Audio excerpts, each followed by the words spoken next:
जी नमस्कार, मैं हूं टीआरपी से। अब सुनिए असली न्यूज़। सुप्रीम कोर्ट ने कहा है कि दिल्ली के पॉल्यूशन पर हमें रिजल्ट चाहिए। हमें रिजल्ट चाहिए, यह बात दिल्ली की सरकार ने केंद्र सरकार से कह दी है। केंद्र सरकार ने यही बात वापस दिल्ली सरकार से कह दी है। दिल्ली सरकार यह बात जहरीले धुएं से कह सकती है? जहरीला धुआं कुछ बोल नहीं सकता, वो तो रिजल्ट देता है। सो जहरीला धुआं रिजल्ट दे रहा है, यानी रिजल्ट की उम्मीद सिर्फ जहरीले धुएं से ही की जानी चाहिए। सरकारों से तो बस इतनी उम्मीद हो सकती है कि वो एक दूसरे को कह सकती हैं कि रिजल्ट दो। उधर बाजारों में धनतेरस की चहल पहल बहुत है। बाजारों की भीड़ देखकर लगता है कि देश में गरीबी की समस्या समाप्त हो गई है।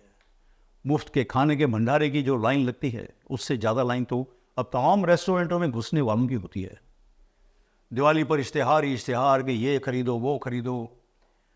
बंदा अगर अमिताभ बच्चन को फॉलो करने लगे तो सुबह से शाम तक कोई हेयर शैम्पू, हेयर ऑयल, कोई पंप, कोई स्कूटर, कोई भुजिया, कोई चॉकलेट खरीदता ही रहेगा।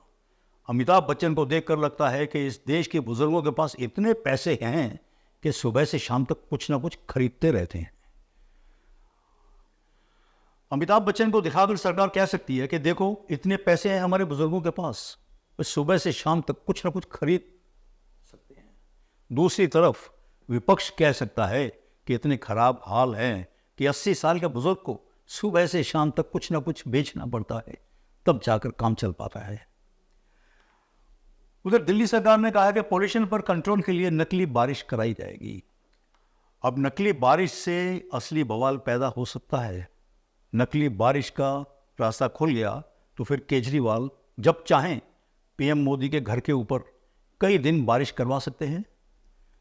फिर कह सकते हैं निकलो मोदी जी, घर से बाहर कैसे निकलते हो। और केंद्र सरकार भी बारिश करा के केजरीवाल के मूवमेंट को रोक सकती है। उधर फिल्म स्टार अक्षय कुमार ने कहा है कि अगर केंद्र सरकार नकली बारिश कराए तो वो टिप टिप बरसा पानी वाला गाना डांस करके एंटरटेनमेंट प्रोग्राम करने को तैयार हैं। इधर अक्षय कुमार की फिल्म नहीं चल रही है तो हो सकता है बारिश वाले प्रोग्राम में काम जम जाए। नमस्कार।